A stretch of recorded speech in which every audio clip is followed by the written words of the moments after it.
انفسهم واموالهم بان لهم الجنہ. سودا ہو چکا ہے ہمارا اللہ تعالیٰ کے ساتھ، اور اللہ تعالیٰ خود فرما رہے ہیں کہ بے شک اللہ تعالیٰ نے خرید لیا ہے مومنوں سے ان کی جانوں کو اور ان کے مالوں کو جنت کے بدلے میں. بس بات ختم. اللہ تعالیٰ فرماتا ہے میرا تمہارا سودا ہو چکا ہے. یقاتلون فی سبیل اللہ ویقتلون ویقتلون وعدا علیہ حقا فی التوراۃ والانجیل والقرآن. اور فرمایا وہ اللہ کی راہ میں جہاد کرتے ہیں، کیا وہ مار دیتے ہیں کافر کو یا اس کے ہاتھوں شہید ہو جاتے ہیں. وعدا علیہ حقا فی التوراۃ والانجیل والقرآن. اور اللہ جل وعلا فرماتے ہیں کہ میرا یہ وعدہ ہے، اور یہ وعدہ جو ہے میرا آج کا وعدہ نہیں ہے، یہ میرا وعدہ تورات کے اندر بھی ایسے ہی ہے، یہ میرا وعدہ انجیل کے اندر بھی ایسے ہی ہے، اور یہ میرا وعدہ جو ہے قرآن کریم کے اندر بھی ایسے ہی ہے. ومن اوفى بعهده من الله فاستبشروا ببيعكم الذي بايعتم به. اور اللہ رب العالمین فرماتے ہیں جس نے اپنا وعدہ پورا کیا، اللہ تعالیٰ کی طرف سے اسے بھی خوشخبری ہے کہ اس نے بڑی خوبصورت تجارت کی ہے، اور یہ تجارت یہ ہے وذالک هو الفوز العظیم. اور فرمایا یہ بہت بڑی کامیابی ہے، یہ تجارت جو ہے بہت بڑی کامیابی. ان دو آیات کے فلسفے کے اندر اللہ تعالیٰ نے انسان کا اپنا تعلق جو ہے وہ بیان کر دیا. پھر اس کے بعد جو ہم نے حضرت آیات پڑھی سورہ توبہ کی کچھ آخری آیات میں پڑھی تھی، لقد جاءکم رسول من انفسکم عزیز علیہ ما عنتم حریص علیکم بالمؤمنین رؤوف رحیم. اس کے مفہوم پہ گفتگو ہم پہلے کر چکے. اس سے آگے سورہ یونس کی آیت نمبر 9 اور 10 پڑھی گئی، تلاوت راوی میں ہوئی.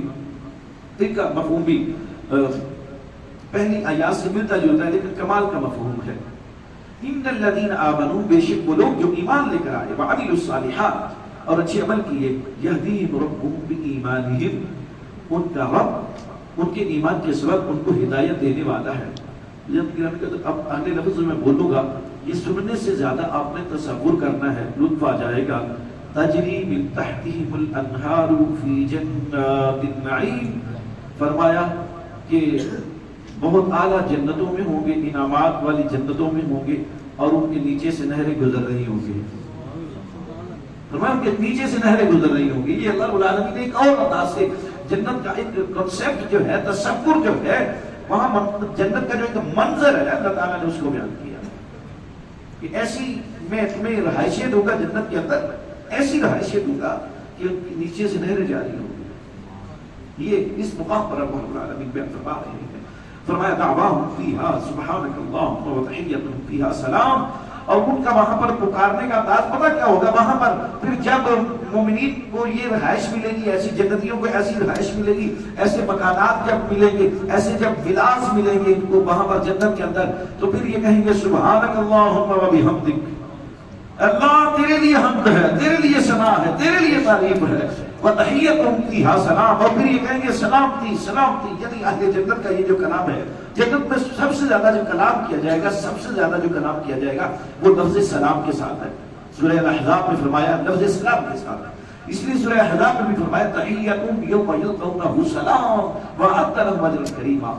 جب بھی کوئی جنتی کسی جنتی کو ملے گا، ایک دوسرے کے گلے لگیں گے تو کہیں گے سلام. السلام علیکم نہیں، سلام کہیں گے. وہاں پر السلام علیکم یہاں پر کہا جاتا ہے کیونکہ اب یہاں پر دعا کا تعلق ہے، عبادت کا تعلق ہے. وہاں پر دعا اور عبادت کا تعلق موقوف ہو جائے گا، وہاں پر نہیں ہوگا یہ معاملہ. وہاں پر سمپل یہ کہا جائے گا بیٹا بیٹھ جائیں، مسئلہ کوئی بیٹھ جائیں جزاک اللہ. وہاں پر یہ مسئلہ نہیں ہوگا، وہاں پر یہی سمپل یہ بات ہوگی سلام. عزیزان گرامی قدر. اور پھر اس کے بعد سورہ یوسف سے کچھ حصہ جو ہے ہم نے تلاوت کیا.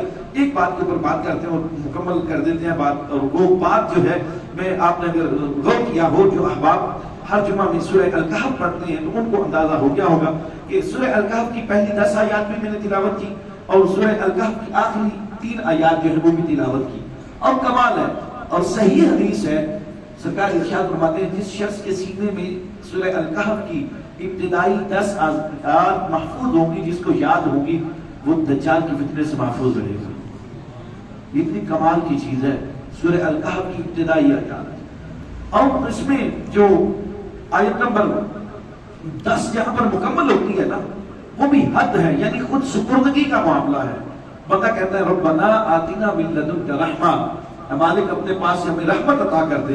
وَهَيِّئْ لَنَا مِنْ أَمْرِنَا رَشَدًا، اللہ ہمارے ہر معاملے کو درست فرما دینا. ہمارے ہر کام کو سنوار دینا، یہ کہتا ہے بندہ اس میں۔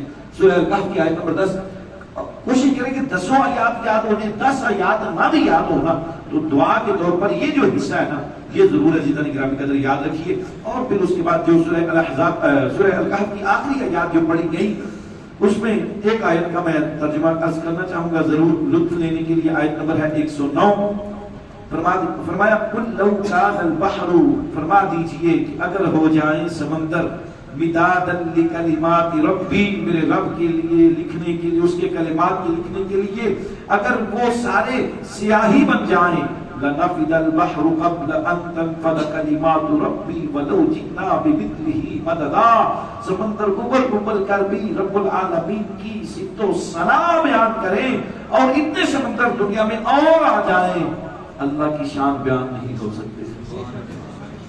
وَلَوْ أَنَّ مَا فِي الْأَرْضِ مِنْ شَجَرَةٍ أَقْلَامٌ وَالْبَحْرُ يَمُدُّهُ مِنْ بَعْدِهِ سَبْعَةُ أَبْحُرٍ مَا نَفِدَتْ كَلِمَاتُ اللَّهِ، سورہ لقمان کے ترجمہ ہم نے پڑھا تھا۔ فرمایا کہ زمین کے سارے درخت جو ہیں یہ سارے کلمے بن جائیں، سارے درخت جو ہیں یہ کلمے بن جائیں۔ اقلام کا لفظ استعمال ہوا ہے، وَلَوْ أَنَّ مَا فِي الْأَرْضِ مِنْ شَجَرَةٍ أَقْلَامٌ وَالْبَحْرُ يَمُدُّهُ مِنْ بَعْدِهِ سَبْعَةُ أَبْحُرٍ مَا نَفِدَتْ كَلِمَاتُ اللَّهِ، زمین کے سارے درخت کلمے بن جائیں، لکھنے والی قلم، اور سمندر سارے جو ہے وہ سیاہی بن جائے اور 7 سمندر اور آ جائے، ما نفدت کلمات اللہ، اللہ کی کلمات کو پورا نہیں کر سکتے۔ کتنا ہے میرے مطلب، کتنا بڑا ہے، اتنا بڑا انسان کی سوچ کبھی بھی وہاں پر نہیں پہنچ سکتی۔ بس بات وہی ہے، فتبارک اللہ احسن الخالقین۔ اور اس دن ایک جملہ عرض کر دیتا ہوں، ہم جب ہمیں حال احوال پوچھتا ہے، ایک صوفی کی بات ہے، یہ عرض کر دیتا ہوں، ان رمضان کی بیتتی ہوئی گھڑیوں میں صوفی نے بات بڑی کمال کی تھی۔ اس نے کہا جب آپ سے کوئی حال پوچھتا ہے تو آپ کہتے ہیں الحمدللہ رب العالمین۔ ہم یہ کہتے ہیں نا، اکثر ہم آپ الحمدللہ کہہ دیتے ہیں، ٹھیک ہے الحمدللہ رب العالمین کہہ دیتے ہیں، بہتر ہو جائے گا۔ صوفی کہتا ہے کہ جب کہنا نا الحمدللہ رب العالمین تو ساتھ یہ بھی اگر کہہ لیں، لازم واجب کی بات نہیں کرنے لگا، میں صوفی کی بات اسی لیے کی، بات محبت کی ہے نا، ٹھیک ہے نا۔ آپ سادہ سوٹ پہن لیتے ہیں تو کبھی موقع آتا ہے جی چاہتا ہے اوپر کوٹ بھی پہن لیں، کبھی جی چاہتا ہے اوپر واسکٹ بھی پہن لیں، یعنی زیب و زینت آ جائے لباس کے اندر۔ ایسی گفتگو کے اندر مذہبی گفتگو ہو، سماجی گفتگو ہو تو ان کے اندر بھی اضافہ ہونا چاہیے، خوبصورتی آنی چاہیے۔ صوفی کہتا ہے کہ جب آپ سے کوئی پوچھے یا کبھی بھی کہنے کو جی چاہے کہ الحمدللہ رب العالمین تو ساتھ ہی کہنا ہے وَرَبِّ رحمت للعالمین۔ مفہوم یہ ہے تمام تعریفیں اللہ کے لیے ہیں جو تمام جہانوں کا پالنے والا ہے، اور وہ رب ہے جو محبوب رحمت للعالمین کا بھی رب ہے۔ یعنی ایک طرف پوری کائنات کا رب کی نسبت بیان کر دی اور دوسری طرف صرف اور صرف حضور کی ذات کے ساتھ نسبت بیان کر دی کہ میرا رب وہ رب ہے جو میرے نبی کا بھی رب ہے۔